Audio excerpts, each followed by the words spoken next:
93.5 red FM पे एक कहानी ऐसी भी, प्रवीण के साथ। कोई जरूरी नहीं कि लड़के किताबों के बीच अगर कोई चिट्ठी छुपाएं तो वो किसी लड़की को लिखा लव लेटर ही होगा। किताबें जो होती है ना, वो जिंदगी का अलग ही मतलब सिखाती है। किताबों की अपनी अलग दुनिया और अलग जुबान होती है। कभी गए हैं आप इन किताबों की दुनिया में? विनय को किताबें पढ़ने और घूमने फिरने का बहुत शौक था। उसने चंडीगढ़ के सेक्टर 15 मार्केट से एक पुरानी सेकेंड हैंड किताब खरीदी। दिन भर का काम खत्म करने के बाद उसे रात 12 बजे के बाद ही वक्त मिला किताब को पढ़ने का। उसने टेबल पर बैठकर नाइट लैम्प जलाया। किताब पढ़ने के लिए वो खोल ही रहा था कि उसमें से कागज का एक टुकड़ा नीचे गिरा। विनय ने कागज का टुकड़ा उठाया तो देखा कि उसमें कुछ लिखा था। लैम्प की रोशनी में विनय ने उसे पढ़ना शुरू किया। मेरा नाम अमित है, मैं यहां दार्जिलिंग घूमने आया, पर पीक सीजन होने की वजह से किसी भी होटल में मुझे जगह नहीं मिली। टैक्सी ड्राइवर ने कहा कि आप यहां से 10 किलोमीटर नीचे चून भट्टी चले जाइए, वहां आपको लॉज जरूर मिल जाएगा। मकान नंबर 13 का कमरा नंबर 06 जो मुझे मिला। थोड़ा गंदा है पर रहने को जगह मिल गई, वो क्या कम है। आज मैं पूरी रात सोया नहीं। इसका कारण मेरे कमरे के बाहर में कुछ लोग बैठे बतौलेबाजी कर रहे थे। आज यहां मेरा चौथा दिन है, पर पिछले 2 दिनों में मेरे साथ जो हुआ उस पर यकीन करने को दिल नहीं कर रहा। उस रात जब मैं सोया तो आधी रात गए एक आवाज सुनी। मुझे लगा कोई चूहा वगैरह होगा, तो मैंने ज्यादा ध्यान नहीं दिया। लेकिन तकरीबन 15-20 सेकंड्स तक जब वो आवाज लगातार आती रही तो मैंने उस आवाज को ध्यान से सुनना शुरू किया। वो आवाज मेरे बगल में पड़ी टेबल से आ रही थी। मैंने तुरंत नाइट लैम्प जलाया तो देखा, जहां तक मुझे याद है मैंने पानी पीकर ग्लास टेबल के बीचों बीच रखी थी और लाइट जलाते वक्त मेरा हाथ भी ग्लास या टेबल से टकराया नहीं था। आखिरकार ये हुआ तो हुआ कैसे? 93.5 रेड एफएम पे एक कहानी ऐसी भी, प्रवीण के साथ। चंडीगढ़ के सेक्टर 15 की किताबों की दुकान से विनय ने एक किताब खरीदी जिसमें उसे अमित नाम के एक लड़के की चिट्ठी मिली। उस चिट्ठी में उसने लिखा था कि वो दार्जिलिंग घूमने तो गया था, लेकिन उसे वहां रूम नहीं मिला बोलकर वो दार्जिलिंग से 10 किलोमीटर नीचे चून भट्टी में रहने गया। चून भट्टी के उस लॉज में अमित के साथ हुए कई सारे हादसे जिनका जिक्र उसने इस चिट्ठी में किया था, पर वो एक आखिरी हादसा जिसके बारे में वो लिख रहा था पर पूरा नहीं लिख पाया उसे। चिट्ठी की आखिरी लाइन थी, कोई मुझे खींच रहा है, शायद ये वही आवाज। अरे यार, एक आखिरी लाइन लिख देता तो। कुछ ऐसा ही महसूस कर रहा था विनय, और चिट्ठी की कहानी को पूरा जानने के लिए वीकेंड पे पहुंचा चून भट्टी। मकान नंबर 13, कमरा नंबर 06। रूम सर्विस वाले के जाते ही विनय ने कमरे का एक एक कोना छान मारा।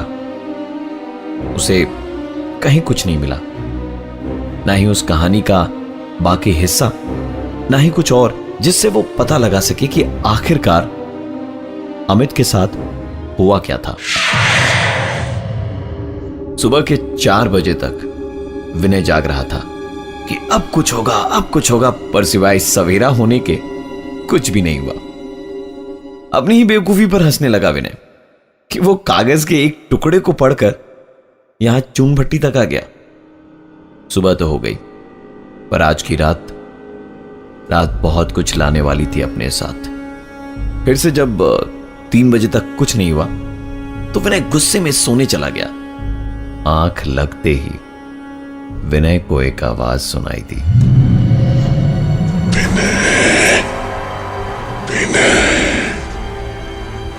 मैं अमित, तुम मुझे ही ढूंढने आए थे ना? प्लीज विनय, प्लीज मुझे बचाओ विनय, मुझे निकालो यहां से जल्दी विनय।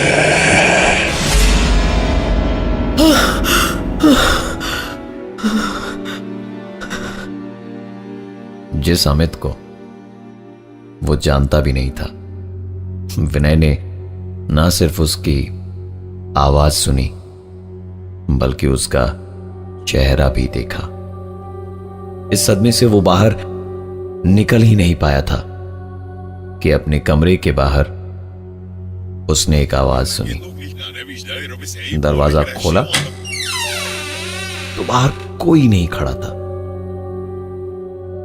इसे अपना वहम समझकर जैसे ही उसने कमरे का दरवाजा बंद किया कि लगभग तुरंत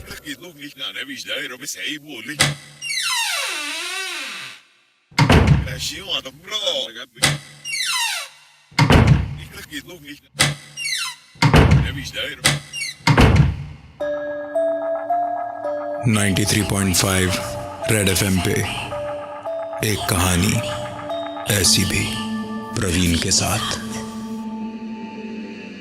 विनय एक किताब पढ़ रहा था जिसमें उसे 2 पन्नों की एक चिट्ठी मिली, जिसमें चून भट्टी के एक लॉज का जिक्र कुछ यूं था कि उस चिट्ठी के राइटर अमित को खोजता हुआ विनय चून भट्टी के उस लॉज के कमरे नंबर 06 में पहुंच गया। अभी एक सपने से उसकी नींद टूटी ही थी कि उसने अपने कमरे के दरवाजे के बाहर कुछ आवाजें सुनी। इन आवाजों से डरकर विनय ने रात को ही अपना कमरा बदलवा लिया। कमरा नंबर 06 से उसे मिला अब कमरा नंबर 05। कमरा नंबर 05 में जाकर विनय ने ओढ़ने के लिए जैसे ही चद्दर तानी कि उस चद्दर के बीच में से कुछ गिरा। विनय ने उठाकर देखा तो वोटर आईडी कार्ड था और उस पर नाम लिखा था अमित सिंह। विनय को यकीन नहीं हो रहा था कि उसने सपने में जिस अमित को देखा वो यही अमित था।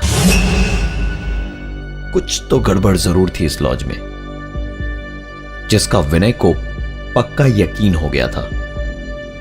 उसने सोच लिया कि सुबह होते के साथ ही वो यहां से चेकआउट कर लेगा और नहीं चाहकर भी सोने का प्रयास करने लगा।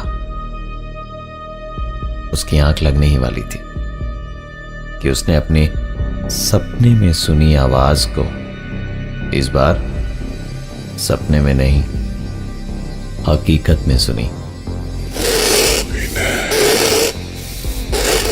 मैं अमित, तुम मुझे ही ढूंढने आए थे ना?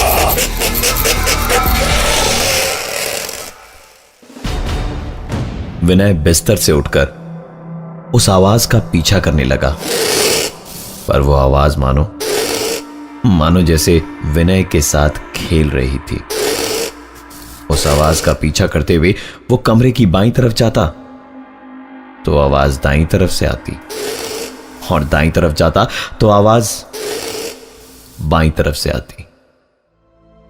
विनय कुछ सोच समझ नहीं पा रहा था। सुबह तक क्या, वो अब इस कमरे में 2 मिनट भी नहीं रह सकता था। उसने हड़बड़ी में अपना सामान पैक किया और कमरे से निकलने के लिए जैसे ही दरवाजा खोला 93.5 रेड एफएम पे एक कहानी ऐसी भी, प्रवीण के साथ। चून भट्टी के एक लॉज में कमरा नंबर 06 से परेशान होकर विनय ने आधी रात अपना कमरा बदलवाया। उसका नया कमरा था 05। कमरे में इतना कुछ हुआ कि वो परेशान हो गया और जैसे ही उस कमरे से बाहर निकलने के लिए उसने दरवाजा आधा ही खोला था कि दरवाजा बंद हो गया और साथ ही विनय भी। किसी के दीवार को खुरचने की आवाज आ रही थी। कमरे के अंदर किसी के लड़ने की आवाज आ रही थी और रह रहकर ग्लास फूटने और चम्मच के गिरने की भी आवाज आ रही थी। धीरे धीरे ये सारी आवाजें एक साथ मिलकर इतनी तेज हो गई कि विनय को अपने हाथों से कान बंद करने पड़े। और वो चीखते हुए कहने लगा, बंद करो, बस करो, बहुत हो गया। करीबन 1 मिनट बाद जब उसने अपने कानों पर से हाथ हटाए और आंखें खोली तो वहां कोई आवाज नहीं थी। बस कमरे के अंदर एक गजब की ठंड थी। टेबल पर रखा कंबल जैसे ही विनय उठाने गया तो उस दीवार के पार से एक आवाज आई।